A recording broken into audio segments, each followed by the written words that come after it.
Hey, first starting off, happy Christmas Eve everyone, but today we've got updated news about the pre-order armors. The game director talks about how it's possible we could all get the armors from the pre-order edition. A developer speaks on a Missing Feature. They also mention how it's possible we could get an 8-player lobby, and there's so much more I'll be going over. If you would like to support the channel, please hit the like button below by tapping the thumbs up button at any point, subscribe, and turn on notifications.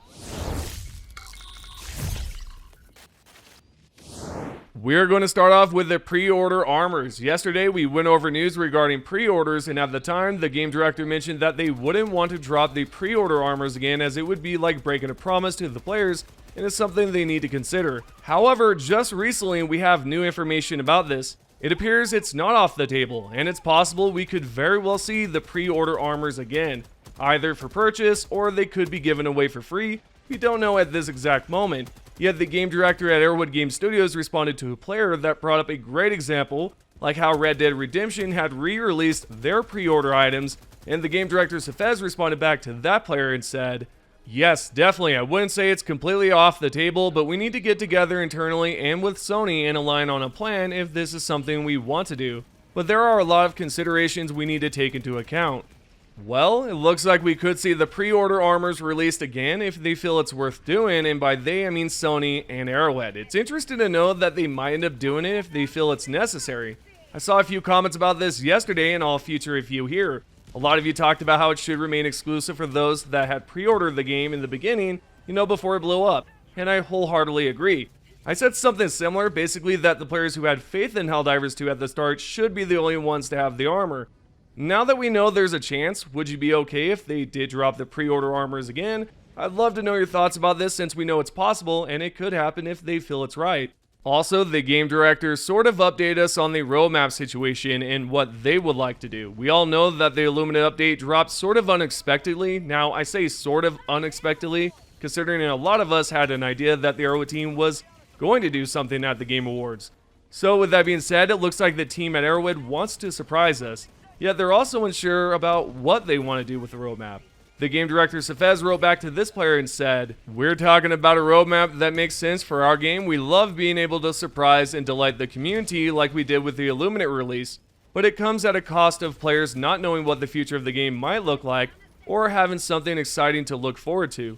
So we're trying to find a middle ground that works without spoiling things." So it would probably be a good idea if they brought up features they are going to add instead of anything that's big or could be considered a spoiler. What I believe would be great and not a huge damper on surprises would be, for example, color customization for armors, galactic war map features, ship upgrades, and I could probably go on, yet features like that wouldn't be terrible at all.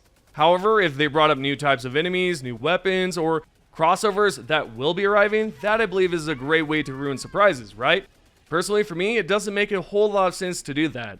I'd rather not know and be surprised through the major orders and briefing messages, or through their social medias like X, Discord, or YouTube. You all might feel differently about this, yet I think the best approach is just keep it neutral with the roadmap and not reveal big surprises. On a similar note, did you all know that there's a chance we could see a full-fledged 8-player mode? We talked about it a little bit in the past, and at the time there was no indication of it happening. The chief creative officer responded to a player in November, so about a month ago, about how there are engine limitations. Nonetheless, it seems it could be possible, depending on the support we give to Arrowhead.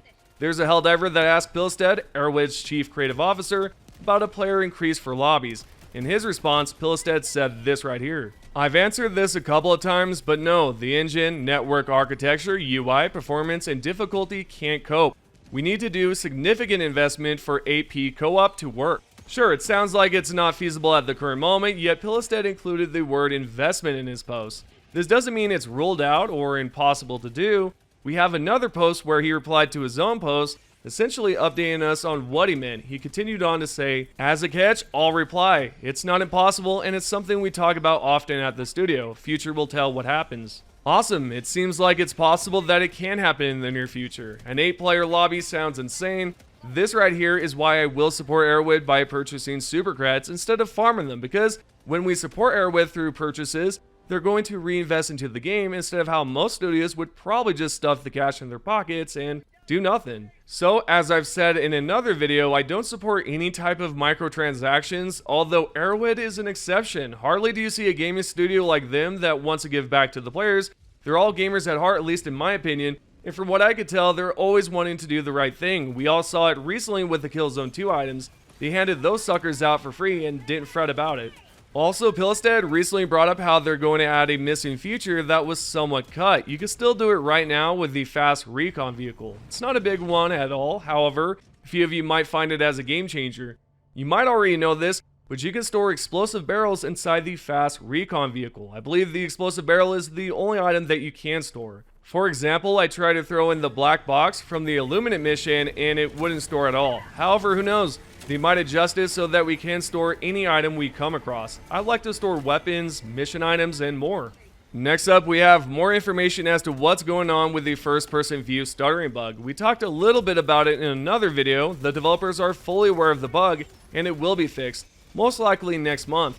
Anyway, the Chief Creative Officer, Mr. Pilstead, explained exactly what's going on, and he wrote this in response to a player and said, "Yeah, sorry, this is a bug caused by optimization. It depends on the amount of characters that have spawned. The more characters, the more jitter. It unfortunately won't get solved until we are back in office."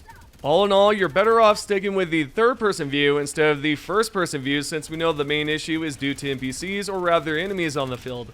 If there are too many, the bug will occur. We weren't aware that the bug was primarily due to characters, yet we know now. Overall, it will be patched in the next update, whenever that is. Most likely next month. I don't expect an update to pop up next week on a Tuesday, but you never know. So keep your eyes peeled for a future video of mine. Let's now put aside the Chief Creative Officer's boast and let's go back to the game director. He recently stated that they're working on personal long-term progression goals, which we already knew previously. But he mentioned specifically that they're working on adding more mission variety. Right here in this post, a member talked about grinding the game for 600 hours, and that there's no reason to return if you can only get 10 super credits per mission. Safez, the game director, replied back with, "We're working on personal long-term progression goals and ways to deepen the gameplay experience with, for example, more mission variety, for players to have a reason to come back and keep enjoying the game. The game is evolving and it's increasingly getting better and better over time." What I'm about to say next, you can feel free to chime in down below in the comments and let me know if you agree or disagree. But what I would like to see is more ways for us to evolve over time, meaning collecting new currencies or new samples to increase our stats on weapons, swap armor passes by using the new currency or samples, or to find certain objects that we can bring back to the ship. A fun thing to see would be collectibles, and storing the new collectible items at a specific part of the ship. Speaking of bringing things back, in the past, they've talked about us finding furniture that we could bring back to the ship, and that would be cool. Another thing I would like to see is missions that can actually drop new colors for us to throw on our exosuit, FRV, Hellpods, and so on. Continuing along, the game director replied back to another member stating that they could not make the Warbonds free, considering it would stop the developers from updating the game with new and free content. The full response and proof can be seen right here, and Safez wrote, "The thing with Warbonds are that they help sustain our business of running a live service game where we can keep updating the game with more free cool content. If we made them completely free or less profitable, it would reduce the amount of money we make and in turn force us to downscope the content we make by cutting down the cost. So it's a delicate balance to make and we try to be as generous as possible within those constraints." This response was towards a member asking if they can increase the super credits within the Warbond, and it looks like they're not going to do it, and that's perfectly fine. I'm not expecting a super credit increase. I actually believe it's fine how it is, and there's no need to do it. On the other side of the coin, maybe at some point down the road, they'll introduce a new free Warbond like they did at launch. I suspect it solely depends on how much profit they're able to make off of the game continuing forward.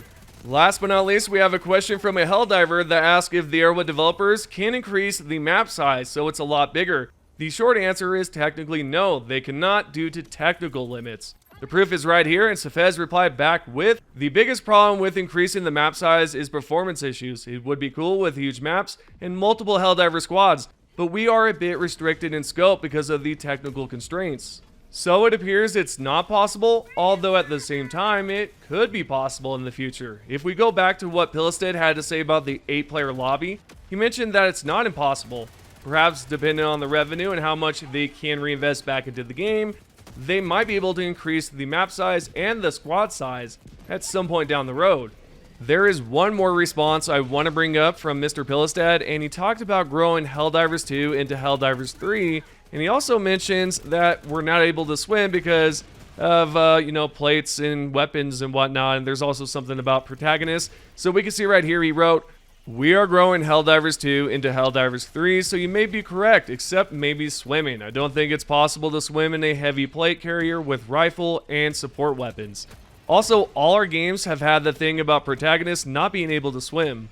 Well, if we don't get an 8-player lobby for Helldivers 2, it will happen most likely for Helldivers 3, and plus, there's going to be no swimming in the future, so yeah, no swimming in Helldivers 2 or 3. Which, by the way, I think is absolutely okay. I don't think that's a deal breaker at all, and it's perfectly fine. I don't care about the swimming, but nonetheless, there you go. Alrighty, before we go over the top comments, I do want to let you guys know that I'm still talking about your suggested loadouts, but for today, I'm going to skip it just because of the holiday. Just know, tomorrow, I'll most likely go over it if there's a video out. I honestly don't know if I'm going to release one. For sure, I'll let you guys know, and I'll post your suggested loadouts. I'll have to do two. With all the information being said, this is your Helldivers 2 news. We're now going to check out the top 3 comments. All you have to do to be featured is to comment down below. The first comment is from Bam Bam Grizzly. I don't have the pre-order armor, and I don't think it would be fair if they did. They should have a year 1 armor though, for those of us that have been here for year 1.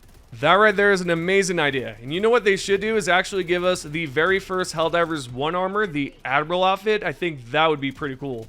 The second top comment is from MelonBoy927. I love that the European game studios actually receive good treatment and get actual vacations, unlike the hellhole that is American industry. With that comment aside, we have the third one from Sean. Would definitely love to see a Starship Troopers crossover, an Eradicate Arachnids mission where we drop onto a planet, like the invasion of Clinithu scene, with a squad of 8+ Helldivers, or even some defense missions where we defend an outpost being swarmed with the Arachnids to evacuate SC citizens. I could definitely see the Arrowhead developers doing something like that, and it would be a lot better than what we got previously. Not to say that the Killzone 2 crossover was bad, but I would like to see actual events, like a crossover event of some sort, right? Some sort of missions. Anyways, those are the top 3 comments. What I'm going to do now is actually do a giveaway. So if you guys would like to participate in the giveaway, go ahead and join the Discord down below. I'll pin the comment. As well as I will be doing a giveaway on my X account. So definitely follow the X account as well. I'll leave 2 of the links down below and whatnot. So with that being said, I hope you guys have enjoyed the video. I hope you guys have a great Christmas Eve and a Christmas. Get a lot of food in your stomach. I talked about that yesterday. Definitely get a lot of food in your stomach. Enjoy the holiday and just have a great time with your family, guys. Also, before I go, make sure you give this video a thumbs up. I would greatly appreciate it. I mean, I truly would. And with that said, thank you guys for watching, and I'll see you guys in the next one.